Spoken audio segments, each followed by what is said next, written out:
trade in Mexico, so to U.S., The DREAM Act was not for that. It was for kids who are already here, they're already American, and now they just said, oh, all kids can come now. And so they're coming without their parents. I don't know what they're doing to these kids. All right, well, I want to encourage the people in Cuba and Venezuela and other parts of the world, in Eastern Europe and India, other parts of the world, Israel and so forth, come to America. Come to America, get on your pathway to citizenship, and register Republican. Yeah. Well, what do you think of that? Yes, that would be excellent. But okay, well, that's Mark Levin's that's Mark Levin's new immigration plan. Go ahead. I think they're excluding people from those countries. And the State Department has something where they're just bringing in Muslims. And everything is just like under the radar, but it's showing up, and it's showing up in Texas. Texas is under attack because we're... Well, this Jeb Bush is really becoming sort of a menace. Did you hear what he said the other day? He said by 2016, Texas will be a blue state. What is this guy doing? What is he trying to do exactly? Yeah, they're trying to take us over, but we're fighting back. But Jeb Bush running around, Mr. Conservative Republican with great ideas. He's running around. He's the future. The Fox guys keep talking him up. Texas will turn blue. What the hell are you talking about? Well, we're getting 1,000 people a day. Right, so we ought to secure the border, put an end to this. People who are here now, then we deal with those folks, try and figure out a humane way to deal with them. Get rid of the criminals, separate them from everybody else, get rid of them. I don't care what crime he committed, get the hell out. You're not supposed to be here anyway. If you're a productive person who's contributing to society, we'll have to figure out what to do about that. But they're not securing the border, so it just keeps happening. That are helping society, that have been here for years, they're getting picked up and sent back to their countries. I'm telling you, it's happening right here in my little town. All right, my friend. Thank you for your call. Let's see here. How about we go to Ricky, New York, the great WABC. Go. Hello, Mr. Levin. Good evening. Hello. Thank you so much for taking my call. I'm honored to speak to you again. I spoke to you before. For the last 4 years, we were witnesses for an arrogant president with nasty administration. He was a big ego he had. He spread so much poison, so much hatred, dividing the country, called for revenge, causing civil war, and now he wants to reach out to us. He will never get that. Whatever he gave us, that's what we're going to give him. He gave us hate, he will get that. He wanted civil war, he will get that. Last night I went to sleep, I felt Yom Kippur. I woke up in the morning, I said Shiva, you know what I mean, I was mourning. But then I said, I'm going to call Mark Levin, and I have a good idea. 57 million. We have to boycott this liberal media that smashed us and kicked us and embarrassed us and lied about us and smear and did horrible things for 4 years, and now they're going to probably pick on us that we don't reach out to this president, that he's handing us his hand. He's going to get my foot maybe. But I think that we should all boycott this liberal media like I'm doing that for the last 4 years. And not only that, anybody from Hollywood that contributed to this campaign of Obama and sold the... All right, Ricky, I've got to go, but let me just say this to you. I leave it to everybody else to do what they want, but I'm not against it. If people want to boycott a particular actor or movie, or they want to boycott a particular news station or channel, do it. I mean, you're not required to go to the movie of some jerk who is ruining your country. But you can if you want, but you're not required to. You're not required to watch Brian Williams on NBC or any of that, so don't. You're not required to buy the Washington Compost and New York Slimes, and they're in trouble. All right, my friend, thank you for your call. I shall return. Mark Levin.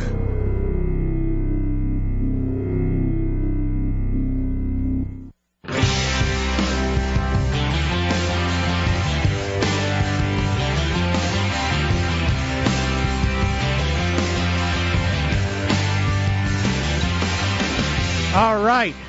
Athena, Lincoln, Nebraska, the great KLIN. Go. Hey, Mark. Thanks for taking my call. Yes, ma'am. Just on my way home from work, and I heard your program. I've been listening to you every night for the last 6 months at least, and off and on throughout the years before that. Thank you. I'm so angry, and I'm sickened by the results last night. I've been up since 2 o'clock this morning. I just don't know what to do to try to make things better. I don't know where to start. I'm like you. I want to do something. I can't just sit here and take it. People keep saying there's nothing you can do about it. Just give it up. I can't do that. All right, first of all, people who keep saying there's nothing you can do, give it up, stay away from them. That's number one. Number two, I don't know where this country's going to end up, and neither does anybody else, but we are in deep, deep trouble. There's absolutely no question about it. I don't believe we are the America of 20, 30, 40 years ago. I believe we are Maritopia. But all that said, I mean, we're not going to just roll up in a fetal position and let these people walk all over us and keep pushing us around and stealing our wealth and all the rest of it. Number three, there is no quick answer here, but I would suggest, Athena, to you and to everybody listening, Thanksgiving's coming up and so forth. Let's take a few weeks off. Let's rest a little bit. We'll keep an eye on what's going on at all times, of course. We'll be vigilant. Let's take just a mental health and emotional couple of days or a couple of weeks, and we'll be back and we'll be ready. Right.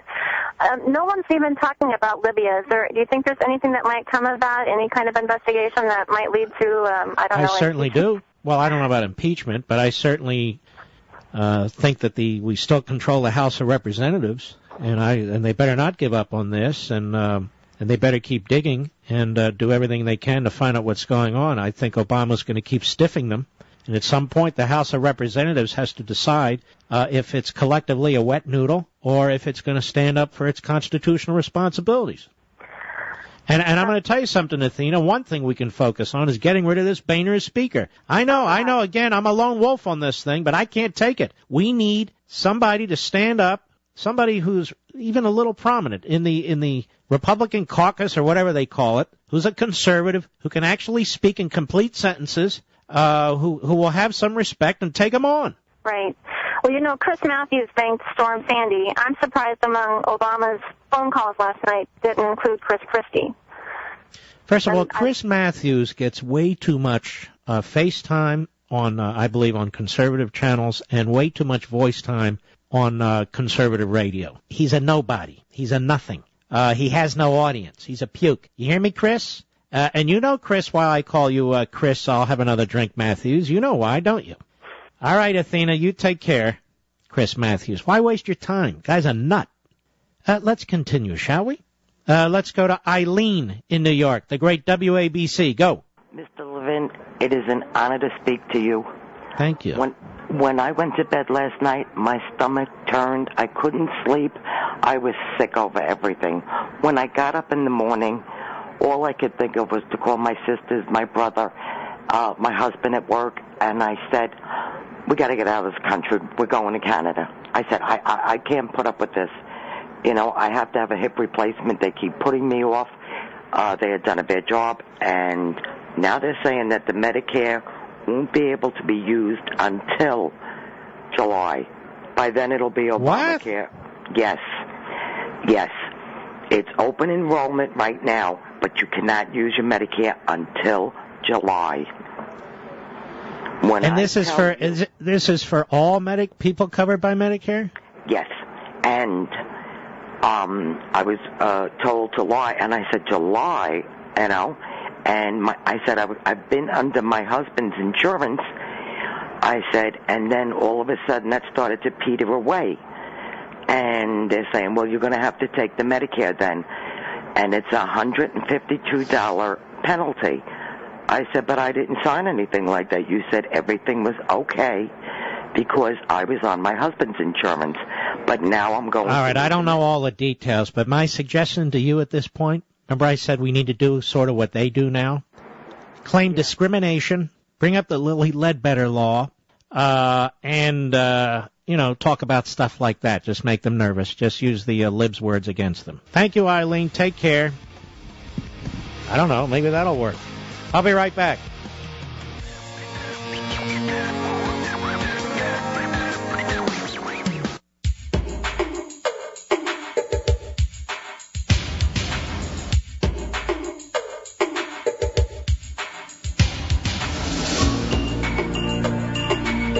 Mark doesn't suffer fools well. So, if you're a fool, Don't call 877-381-3811.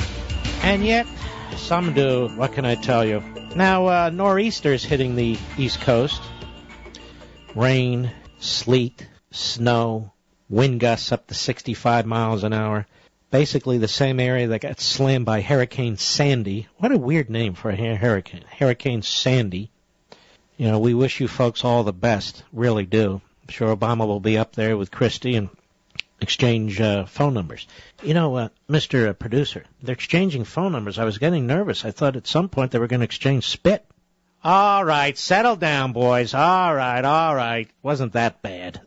I grossed out the Mr. Producer and Mr. Call Screener. All right, well, get it out of your head now. We'll move along. Manny, Union, New Jersey, the great WABC. How are you, sir? Very good. How about yourself? Long-time listener, first-time caller. Thank you. And just wanted to tell you that obviously I'm a bit disappointed, to say the least, about the results. And, you know, the fact that the whole day you've been hearing about the media saying that Republicans have to reach out to Hispanics it's not realistic. I'm Hispanic that has been here since 1986. I get the message, and there's no need to reach out because the message is loud and clear. You either work and control your freedom or you live off the government. And you're saying that the message is clear. People understand it in the Hispanic community. You're saying, I don't want to put words in your mouth. And no, that's exactly what I'm saying, yes. Yeah. And well, I don't understand why do they have to change what is a message that is clear, that, you know, you want to work and create the progress you have made, be in control of that progress, as opposed to having the government tell you what you need to do and how we can help you and things of that nature. Yeah, listen, I agree with you. I mean, I don't know 100% how to break through the mentality. It's not just one community or another. It's a mentality that cuts across all communities. But that said, I think our strongest argument is our argument about liberty and our argument about, as you point out, hard work, private property, wealth creation, job creation, all these things. I mean, ultimately, that's what people want, is it not? That is exactly, and just to let you know, the 26 years that I've been in the United States, I have worked every single day since I got here, and I have never gotten, any help from the government, other than, at one point, obviously, after Obama got elected in 2008, I was laid off, and I was out of work for 3 months. What kind of work do you do? I work in corporate. Yeah.